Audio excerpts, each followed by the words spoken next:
Hello, everybody. Welcome to our session, designed, as you can see, to provoke some thought, hopefully. There'll be a little bit of insight, a little bit of comedy, or attempted comedy, perhaps, and hopefully some real takeaways for you in terms of practical delivery of well-being, which is really what we're going to focus on today. For those who don't know me, my name is Nick. I've been around the benefit and well-being space for about 18 years. People keep spotting me being hugged. That's basically because everybody out there is an ex-colleague or current colleague, so it's been very nice to catch up with people today, and many of you in this room. Last few years, I was working for a large organization called Mercer. I got the pleasure of reviewing nearly every well-being service in the market as part of my role there. But I took the decision to come and join Harry at Champion, and I'm going to let him introduce himself in a moment for those who don't know him. But I do need to clear up a bit of a rumor, because there's been a rumor since last year's REBA that the two of us are related. And I can confirm that isn't the case, but it's gotten so ridiculous that our own team is trolling us on our Teams channel, and we woke up on Monday morning to this. Which, if you don't know, is Stavros Flatley from 2009's Britain's Got Talent. And they didn't even need to Photoshop me in, so yeah. Harry, do you want to say hi? Hello. Hello, everyone. Really just blessed to be here. We've been here the last 3 or 4 years, and every year I've wanted to be in front of you talking about well-being, and we're incredibly privileged to do that. So thank you to the REBA team for putting on today and for progressing the conversation so much more in this space. I'm very fortunate to share the stage with Nick, a mentor of mine that I'm going to talk about briefly in a moment's time. Said you go so much further together, and you go so much further when you employ smarter people than yourself. And I'm lucky it's not only Nick, it's now 119 members of the Champion team.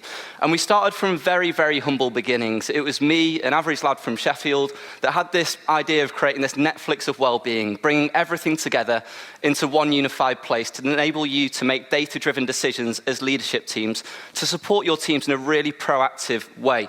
And I just wanted to help one person. That was my mission to begin with, in one country. And now I'm really proud that we're in 120 countries when I last checked. The latest one was Botswana, which is just mind-blowing for me at the moment, and supporting 2 million lives globally. So it's really taken on leaps and bounds, and it's amazing to see a lot of our clients in the room as well, and I thought I was going to get heckled, so that might be to come with rotten tomatoes. But if I'm to reflect back on the journey, I mentioned my mentor, and I wouldn't be here today without a shadow of a doubt if it wasn't for my friend and mentor, James. And some of you may know this story, but I always come back to it as to the why. Now, well-being is really hard within our organizations. It often feels like we're pushing a massive rock up a really steep hill, but it's so important to always come back to the why as to why we do what we do in this room as a collective. And my friend and mentor, James, was an incredible person. I was very lucky to have founded the team with 60 academics and health experts. Again, I was the least qualified, which was great fun to just learn from. But James was the person that taught me about business and how to run a business from the operational side of things. And he was the youngest director on the FTSE 100 at the time. And he was one of those people, I'm sure so many of you in this room have had those people that have helped you and never asked for anything in return and done the same for other people. That was James to me. Now, James had an amazing wife and 2 kids. I traded my cricket coaching skills for his mentorship for his kids, the best trade I've ever done in my life. And James lived with positive mental well-being throughout his lifetime. Career had gone from strength to strength, the person that I aspired to be when I was 45 years old. And tragically, James experienced a 2-week bout of workplace stress 4.5 years ago, 6 months into Champion's journey, and he's no longer with us today. And that's my personal why, is how do we help people like James whilst they're well and whilst they're thriving? And how do we help people like James that may be struggling? How do we get them into the amazing services that our organizations offer and support them in a reactive way and also a proactive way if they're well? And this is really the state of play at the moment. This isn't just one isolated incident. This is happening to tens of thousands of people and hundreds of thousands of people across the UK. It's not just mental health as well. We know that musculoskeletal health is on the increase in terms of issues around back pain, for example. About 60% of our employees are experiencing back pain. When it comes to crisis and suicidal ideation, our global workplace health report, collating millions of data points around the globe, and this is all data that Champion Health have collected, 14% of our teams are experiencing crisis at any given time. So when we go back into the workplace tomorrow, that's a huge proportion of people if we've got 10,000 employees, for example. And this goes beyond into financial well-being and all other areas of well-being. But what we don't don't want to do is paint a bleak picture today. What we want to do is to recognise that things are hard. Gethin's touched upon it, and rightly so in terms of all of those areas. But we would love to be able to give you things from our Global Wellbeing Advisory Board and the 120 health experts and academics as to what you can do going forwards. And if you take one thing away from today, then we've done our job. But before that, I need you all to participate in something briefly. Can you all put your hands in the air? Do you know, that actually worked. I was waiting for all of you to be reluctant. That's great. So I want you to keep your hand in the air if you think the workplace well-being space is a little bit noisy at the moment. Okay. Keep your hands in the air if you think that the engagement promises aren't quite being lived up to. And then finally, keep your hands in the air if data is hard to come by and a little bit fragmented.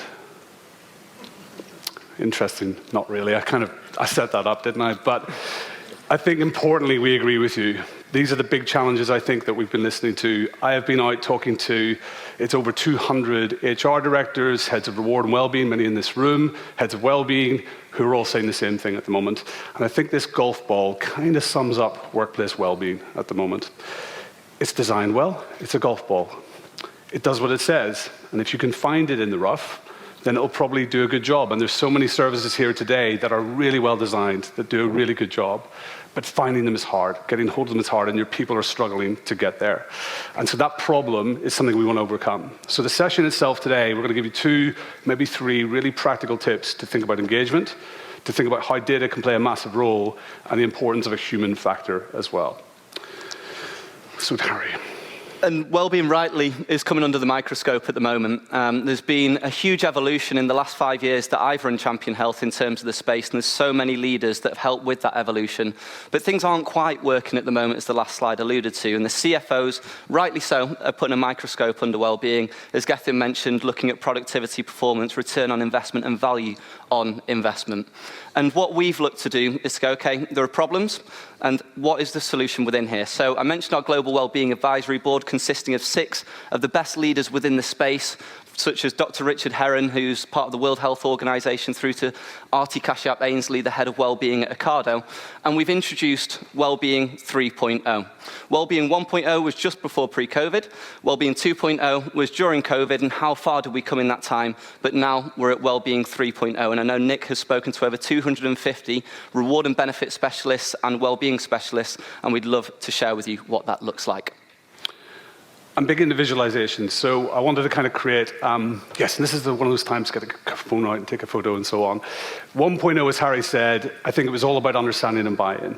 And that could be going on longer for some organizations who are further on the journey. Some might still be in 1.0, where they're really trying to get leadership and organizational buy-in to the well-being approach. I think we're still in 2. 2 is the plethora of products and services that have flooded the market over the past few years, not least because COVID gave us a very big reason to bump up our why and then see that product flood. And then we need to get into this next phase, which is where well-being, and much like Gethin has just talked about as well, is really integrated into business strategy. It's a conversation about the right thing to do and a conversation about productivity and being good for business as well. But there is a challenge with that. And the way this has been articulated to me by all of those leaders over the last 9 months or so is about a value gap. A gap that we need to hurdle to get from 2.0 into 3.0, where it is a struggle today with low engagement that we've talked about, employee confusion about where to go, where to find, the lack of evidence that, yes, there are great studies out there, but I think so many organizations I talk to are struggling to find that evidence internally within their business, and that ultimately is meaningful data that can be played through to leadership teams. And until we solve for those problems, we're going to be stuck in 2.0, where we keep throwing more mud at the wall, more products and services at employees, when clearly, going back to our golf ball analogy, that's not really working that well at the moment in terms of impact. And what I wanted to do was to not just share the latest research, but also to bring it to life for you. And you'll have a lot of Williams in your organization, and this is my best mate, Will. I love him to bits. He's never struggled with his mental health previously, up until the last few months. And he works for a large organization similar to many that you will be heads of reward, heads of well-being at within this room. And he came to me saying, I'm really struggling at the moment. I don't know what it is. I don't know what these physical sensations are. My heart rate keeps increasing. I can't concentrate. My relationships are changing. I can't communicate in the same way. And I just took a step back to listen, first of all.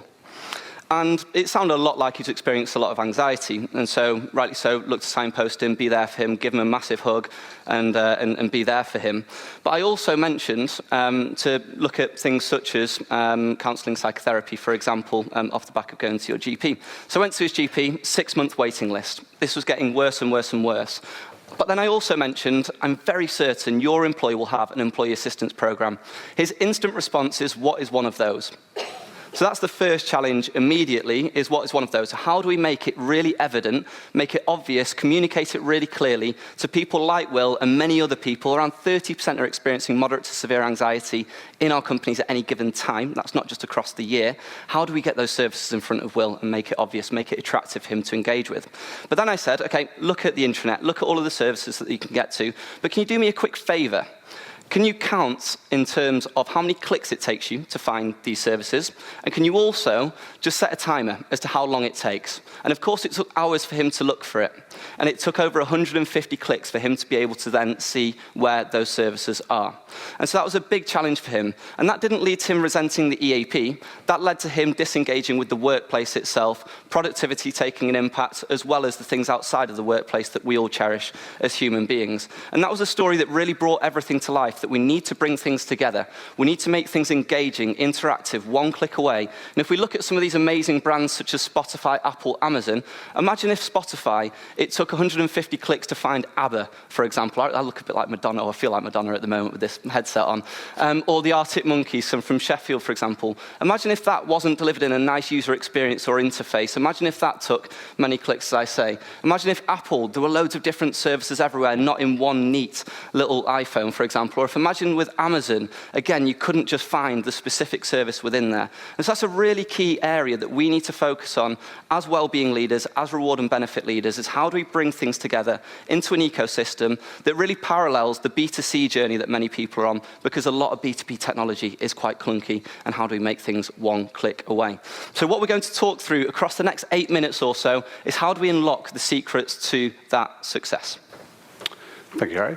I've realized that I've got all the graphs and you've got all the nice pictures in how we're doing this, but we want to bring that alive with real stories. And this is a global law firm that we worked with over the last 3 years. And as Harry just said about the multiple clicks, the multiple locations, and everything we've been sort of building up to, this was a situation they found themselves 3 years ago. And I'll point to the left-hand side, first of all, which is specific well-being services or apps, like an EAP or maybe a specific technology or application that's available for mental health, financial well-being, whatever it might be. There is this challenge of engagement. And I'm sure some of you in the room will be familiar with this 5% number. It gets played to me a lot as to just what level of engagement is happening with some of these services today. And it can vary, but ultimately that's where it ends up.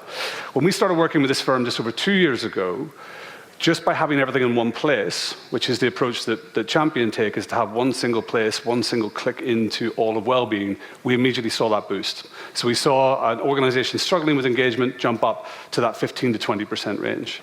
Now, that's arguably a few times better than it was, but it wasn't really good enough for where we were on our journey. And so we've tried to push on over the last few years with this firm to this mythical place of consistent, regular engagement. And I want to make sure that's clear. This isn't one-off engagement. This is consistent, regular engagement in the actual approach and in the strategy. So some of those were developments we made, some techniques that are familiar from Apple, from Spotify, from some of the other technologies around, like personalization, like gamification, and indeed the social aspects that are starting to creep into workplace technology generally at the moment. And so again, we saw that lift up to another level, because with personalization, a bit like all of those experiences we get with Netflix and Spotify and so on, it's crucial, and we see that bump happen.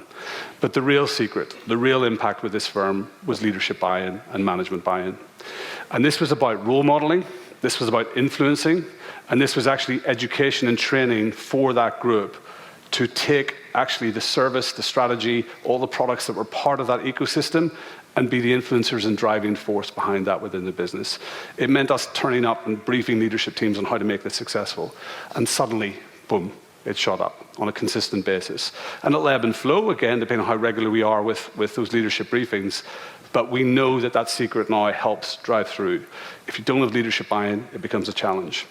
And this is, again, one of those moments where I think hopefully this will help in terms of graphs. But what we see is, and hopefully you can all read it, is on the vertical you've got where it's led by leadership. On the bottom half of that is leadership apathy. On the right is product-led, which I think we have been largely guilty of as an industry over the last few years.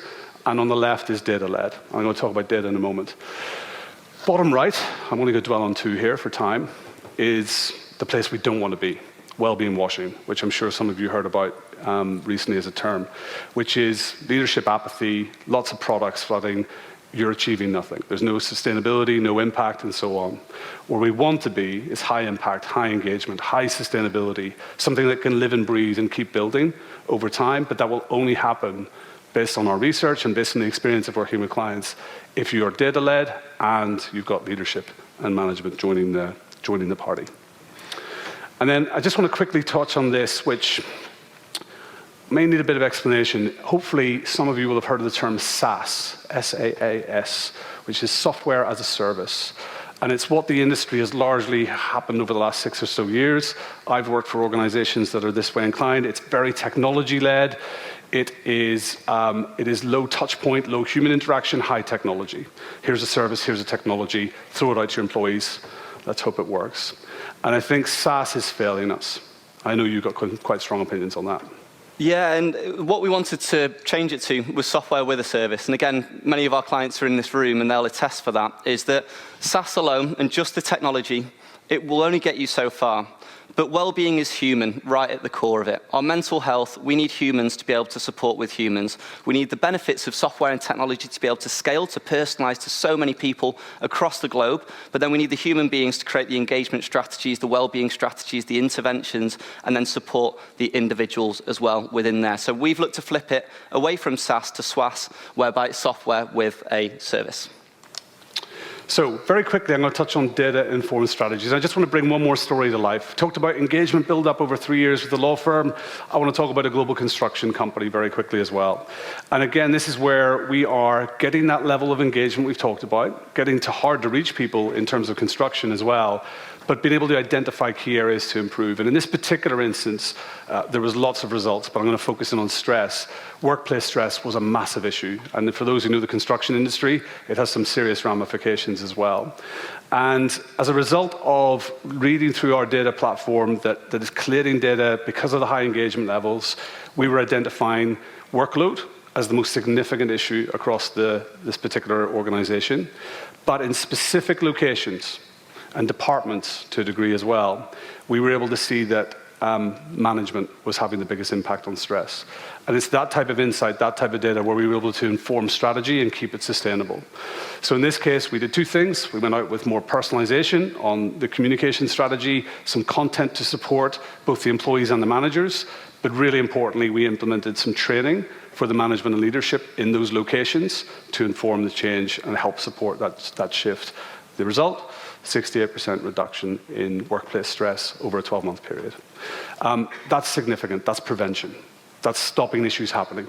That's stopping the types of situations that Harry so eloquently put at the start of the session. And we also saw a twofold increase in EAP utilization off the back of it, in addition to reductions in musculoskeletal health symptoms. And of course, all of these areas are interlinked, whether it's mental, physical, social, or financial well-being, they all have a knock-on impact. And I remember speaking to this client actually a few years back, initially, when we were talking them through the champion ecosystem ethos, who we are as a team, when we were trying to get them to become part of the champion community. And they said they don't think there's a problem because their absence data isn't showing anything, and their PMI claims aren't really showing anything.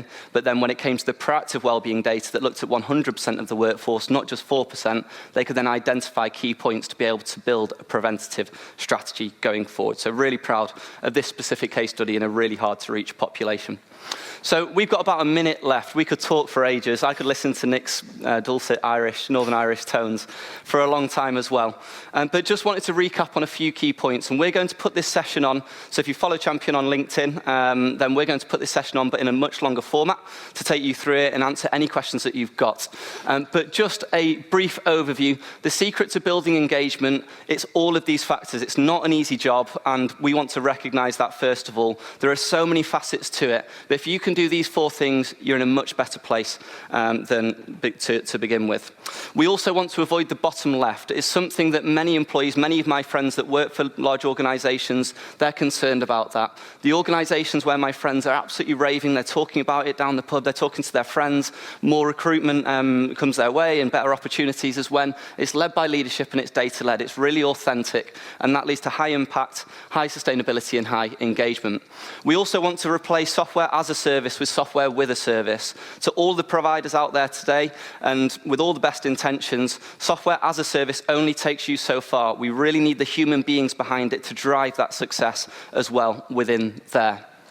And now, finally, you'll expect me to stand up here and sell to you. I'm not going to do that. What I'm going to say, though, is I would love you to come over to Stand 32 so we can learn more about your organization, your challenges, so we can take on more information to be able to improve our platform, but also to be able to see if it may be a good fit and for us to coach you and teach you more around Champion Health. So it's not an exit through the gift shop, but we'd love to be able to connect with you and meet you going forwards. But yeah, thank you so much for having us today.